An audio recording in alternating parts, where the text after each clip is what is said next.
例えば石の動きとしていきましょう。こんな風に縦関係でくっついてる石、もちろんですね、前からドンって叩くとこれは残ってただこれだけが出ていくっていう動きになるんですが、実は少しでも横に当たったりするとこの石が実はこういうふうに真横に動くみたいな場合もあるので、これが例えば少し離れてるとかってなるとまた動きも変わってきます。少し離れている方が角度をついて出ていったりしますね。しっかりくっついていると本当にこういうふうに真横に石が飛んでいったりっていうこともあるので、離れてるのかくっついてるのか、まっすぐなのかちょっと曲がってるのか、曲がってついてると当たる方向ですね。もちろんここから当たっちゃうとこれは出てきますが、これは残るっていうふうになります。まっすぐ当たるとこういうふうにできます。はい、こんなふうに石の角度ですねを見ると、どこに当てたら2つ出てくる、どこに当てたら1つ残るみたいなのが面白いのかなというふうに思います。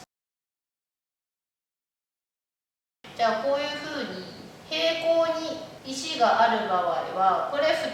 つ同時に出すダブルテイクアウトっていうのは非常に難しくなってきます。なぜなら当てた石は絶対に90度でいってしまうのでなので少し高さが違うような石ですと、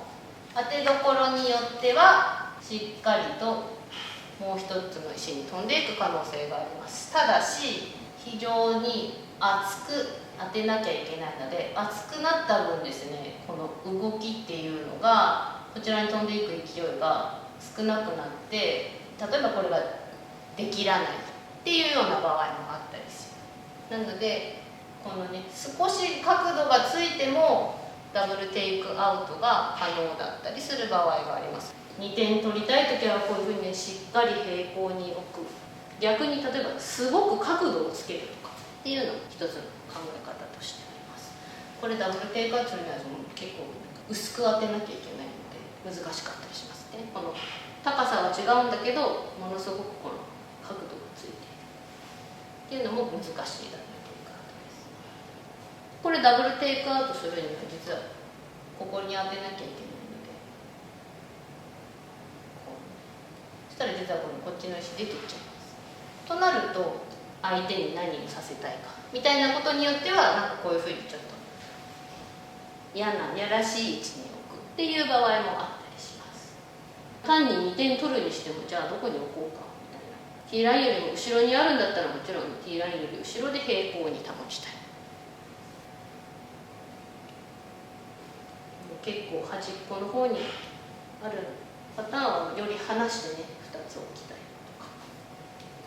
こんな風にこういうところに置いても2つ出すの難しいですよね。これ薄く当てていかなきゃいけない。こんな風にどこに置いたら2点取れるのかみたいなのも見てると面白いのかなというふうに思います。